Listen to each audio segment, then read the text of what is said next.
Bonjour à tous, bonjour à toutes et bienvenue dans Tech24. La technologie fait tapis à Las Vegas. Le traditionnel CES passe en revue les innovations qui vont envahir notre quotidien. Reportage, débrief et avalanche d'objets plus ou moins identifiés, c'est à suivre.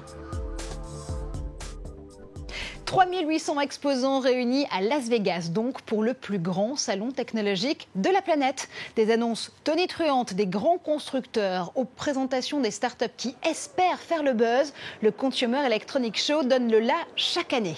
Sur place, la French Tech est à nouveau en force. La France signe cette année la 3e présence mondiale derrière les États-Unis et la Chine. L'événement, lui, existe depuis 1967. 50 ans de technologies diverses et variées. Les nouveautés des années 90 ou 2000 nous paraissent déjà appartenir à la préhistoire numérique. Ludovic de Foucault a puisé dans les archives du CES pour nous.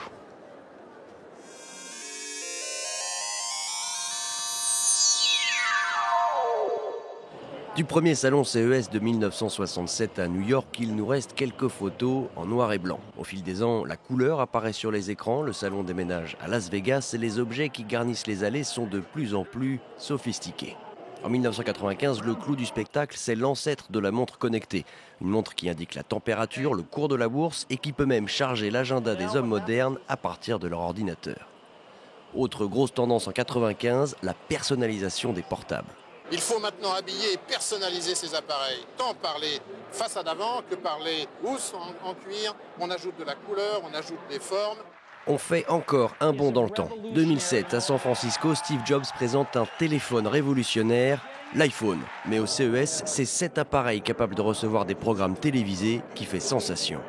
On n'arrête pas le progrès, l'ennui c'est que d'année en année, les objets présentés deviennent obsolètes. De quoi nous interroger sur l'utilité de certains nouveaux jouets de 2017. La technologie, c'est parfois comme la mode, tout se recycle. Alors, les tendances de cette édition 2017 sauront-elles se confirmer ? Guillaume Gralet, vous êtes à mes côtés, vous rentrez justement de Las Vegas et dans vos bagages, plein d'innovations. On va voir ensemble si du coup ces innovations-là marqueront l'année à venir ou si elles resteront au stade de gadgets. On démarre par des drones qui cette année sont sous-marins. Oui, alors c'est une entreprise chinoise qui s'appelle Power Vision qui a imaginé un drone qui va aller jusqu'à 40 mètres sous la mer, qui va être piloté grâce à un casque de réalité virtuelle par un pêcheur. En fait, ce drone veut révolutionner la pêche pour le grand public. Et en fait, ce drone, il va être équipé d'une caméra à haute définition en 4K et le pêcheur va pouvoir être averti lorsque des bancs de poissons sont à proximité. Allez, retour sur Terre avec un casque de moto qui va nous protéger. Une innovation vraiment utile pour cette start-up parisienne qui a moins de 2 ans. Oui, alors c'est une start-up qui a mis au point un feu stop amovible. Alors vous savez, ça existe sur les voitures lorsqu'elles freinent. Eh bien, les personnes qui sont derrière sont prévenues. Ça n'existait pas encore sur la moto. L'idée, c'est d'avoir créé ce petit capteur qui va être relié au casque grâce à des magnettes. Et lorsqu'il y a un mouvement assez fort, c'est-à-dire un freinage, eh bien, il y a ce petit signal lumineux qui va s'éclairer. Alors il y a une autre innovation qui est assez rigolote, c'est-à-dire que lorsque l'application va déceler un mouvement assez surprenant du motard, eh bien, elle va appeler d'abord le motard grâce à l'application. Et s'il ne répond pas, la deuxième fois, eh bien, elle va alerter les secours et les coordonnées GPS vont être renseignées pour pouvoir intervenir assez rapidement. C'est assez bluffant. Allez, on continue dans le domaine de la santé où évidemment rien n'arrête les capteurs, des capteurs kinés, mais aussi des capteurs dans les brosses à cheveux. Alors, le capteur BlueTense, ici, vous avez plusieurs électrodes que vous allez placer où vous voulez, Marjorie. L'idée, c'est d'avoir ce petit appareil qui est gros comme une petite boîte d'allumettes, qui va être relié à une application. Et là, vous allez pouvoir avoir une relaxation en fait, de vos muscles, pouvoir soigner des douleurs. Alors, ça ne remplace pas vraiment un kiné, mais c'est assez intéressant.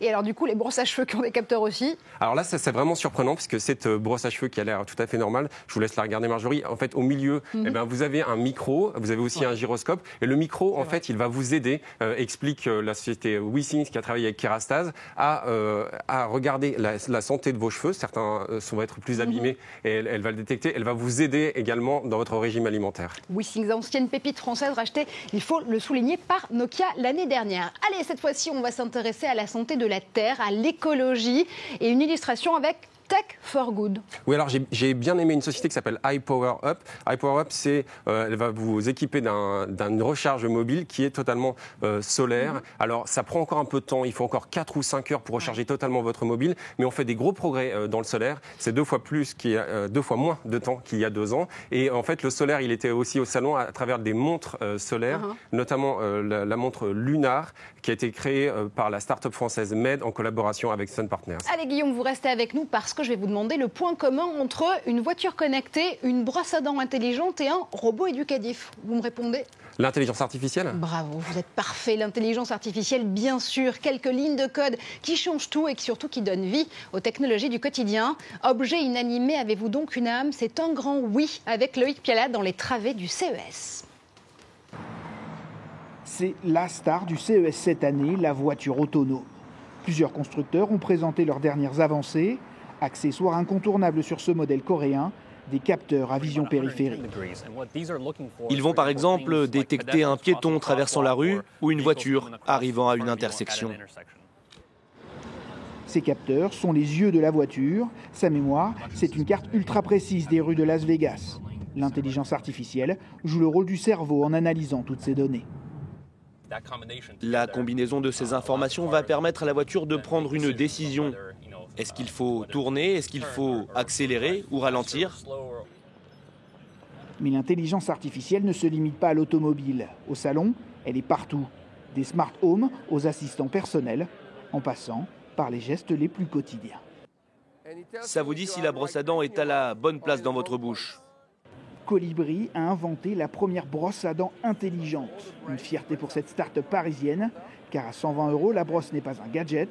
Elle analyse chaque brossage et propose des ajustements. Alors en fait, il faut capturer des millions de brossages, ce qu'on a fait depuis 3 ans, et apprendre à une machine en prenant toutes les données que capture la brosse à dents pour qu'elle décide et qu'elle détecte et qu'elle devine où est-ce que la brosse à dents est allée. Et quand on parle d'intelligence artificielle, comment ne pas évoquer les robots? Ils sont nombreux au CES avec des usages multiples, comme par exemple l'assistance aux personnes âgées. Puis il y a Buddy. Hello Buddy. How are you? Je vais bien, merci. Je vous souhaite une bonne journée. Il me semble que Buddy avait été plus prolixe avec nous en plateau quand même, Guillaume. Allez, Loïc l'évoquait dans son reportage, les assistants domestiques biberonnés à l'intelligence artificielle. Vous ne devriez pas y échapper cette année. Ils s'appellent Amazon Echo, Google Home ou encore Jarvis, le majordome virtuel développé avec beaucoup d'humour par Mark Zuckerberg.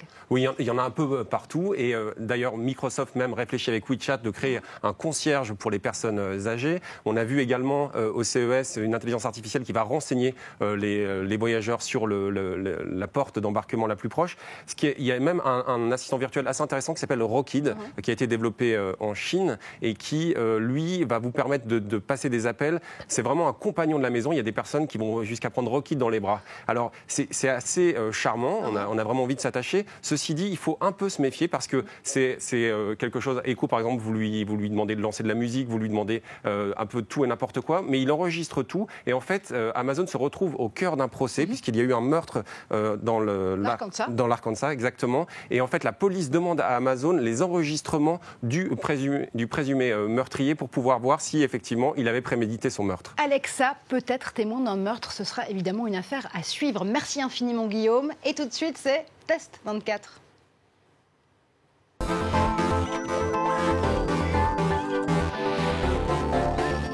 Et si vous êtes fan des années 80, vous vous en souvenez, Ulysse 31 avait Nono, le petit robot. Eh bien, notre Guillaume Gralet à nous, lui, il a Kubo, un robot éducatif venu du froid.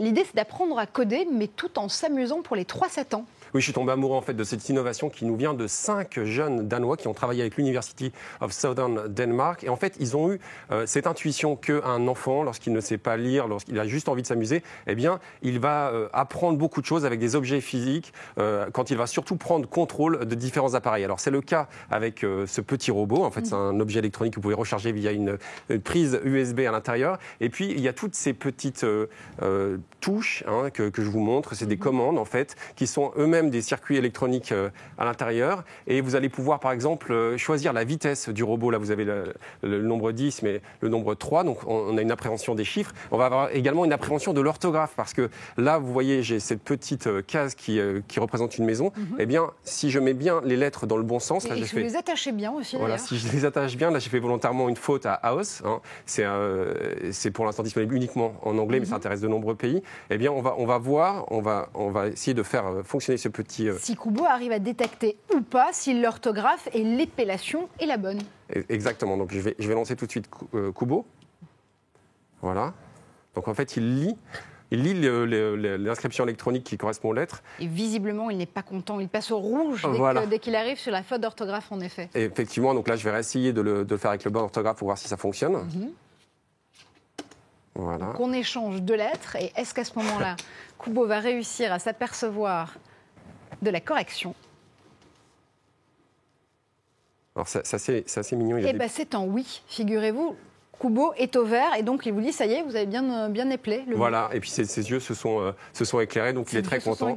C'est la récompense pour les enfants. En tout cas, ça a été la récompense pour moi également, parce que je suis tombé un peu amoureux de cette innovation. Mais c'est ce que je vois. Je vais vous laisser raconter des grandes histoires d'amour à Kubo. Merci infiniment, Guillaume, pour toutes ces innovations et pour toutes ces informations. Vous l'avez compris, c'est la fin de cette émission. Merci à vous de l'avoir suivi. On se retrouve la semaine prochaine avec encore plein de surprises dans Tech 24.